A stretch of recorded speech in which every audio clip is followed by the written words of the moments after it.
వి gold trusted gold buyers తాకట్టులో ఉన్న బంగారాన్ని విడిపించి ఈ రోజు ఉన్న మార్కెట్ ధరకే కొనబడును.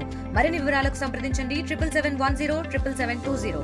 ఈరోజు కార్గిల్ విజయ్ దివాస్ అమరవీరులందరికీ శ్రద్ధాంజలి ఘటిస్తూ ఇవాళ భారతీయ జనతా పార్టీ ఎప్పుడు కేంద్రంలో అధికారంలో ఉందో ఆ రోజు భారతదేశం సార్వభౌమాధికారాన్ని సమగ్రతని కాపాడడం కోసం కృషి చేయడం జరుగుతూ ఉంది. ఆనాడు 1999లో వాజ్పేయి గారి ప్రధానమంత్రిగా ఉండగా కార్గిల్ యుద్ధం ద్వారా పాకిస్తాన్ పైన విజయం సాధించడం జరిగింది. ఈరోజు ఆపరేషన్ సింధూర్ ద్వారా పాకిస్తాన్ ఉగ్రవాదులు ఎవరైతే ఉన్నారో వారందరినీ నరేంద్ర మోడీ గారు నాయకత్వంలో భారత ప్రభుత్వం మట్టుపెట్టడం జరిగింది. ఏనాడు కాంగ్రెస్ పార్టీ పాకిస్తాన్ పట్ల ఉదాసీన వైఖరి వహించడం వలన పాకిస్తాన్లో కానీ ఇతర దేశాల్లో కానీ ఉగ్రవాద మూకలు భారతదేశాన్ని నిరంతరంగా దాడి చేసే పరిస్థితి రావడం, భారతీయ జనతా పార్టీ ప్రభుత్వ ఆధ్వర్యంలో మాత్రమే ఈ ఉగ్రవాదులను అణిచివేసే కార్యక్రమాన్ని జరుగుతూ ఉంది. అటువంటి అద్భుతమైన కార్యక్రమం జరిగిన కార్గిల్ విజయ్ దివాస్ సందర్భంగా ఆనాటి అమరవీరులందరికీ శ్రద్ధాంజలి ఘటిస్తూ మరొక ముఖ్య విషయం, నరేంద్ర మోడీ గారు ఇవాళ ప్రధానమంత్రిగా అత్యధిక కాలం భారతదేశంలో ఉన్న ఒక రికార్డు సొంతం చేసుకోవడం జరిగింది.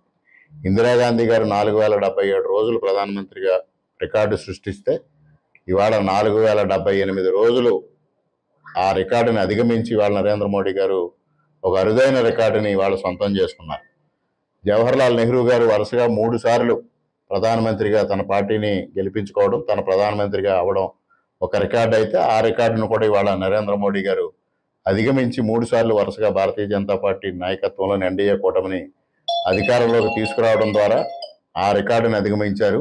ఇవాళ ఎక్కువ రోజులు ప్రధానమంత్రిగా ఉన్న రికార్డును కూడా అధిగమించడం జరిగింది. ఇవాళ నరేంద్ర మోడీ గారి 11 సంవత్సరాల కాలం అమృత కాలంగా భావిస్తూ ఇప్పటికే భారతీయ జనతా పార్టీ నాయకత్వంలో అనేక కార్యక్రమాలు చేపట్టడం జరుగుతూ ఉంది. ముఖ్యంగా రక్షణ రంగంలో స్వయం స్వావలంబన సాధించడంతో పాటు పక్క దేశాల ఉగ్రవాదం పైన కఠినమైన చర్యలు తీసుకోవడమే కాకుండా ఆర్థిక రంగంలో ఇవాళ భారతదేశం ప్రపంచంలోనే 4వ స్థానానికి రావడం, త్వరలోనే 3వ స్థానానికి వచ్చే దిశగా ప్రయాణం చేయడం, అదేవిధంగా సంక్షేమ రంగం కానీ, సేవా రంగం కానీ, అభివృద్ధి రంగం కానీ ఈ 11 సంవత్సరాల్లో భారతదేశం ఒక అమృత కాలంగా భావించే పరిస్థితి తీసుకొచ్చారు. అటువంటి నరేంద్ర మోడీ గారి నాయకత్వం ఎల్లకాలం కొనసాగాలని ఆకాంక్షిస్తూ వారికి శుభాకాంక్షలు తెలియజేసుకుంటూ సెలవు. తెలుగులో ఫాస్టెస్ట్ న్యూస్ ఇప్పుడు కొత్త అవతారంలో 5 సెకండ్లోనే పూర్తి వార్తా సమాచారం మీ చేతిలో. సోషల్ మీడియా ట్రెండ్స్ మీ కళ్ళ ముందుకే live TV and voice search options తో ఇప్పుడే డౌన్లోడ్ చేయండి. యాప్ లింక్ డిస్క్రిప్షన్ లో ఉంది.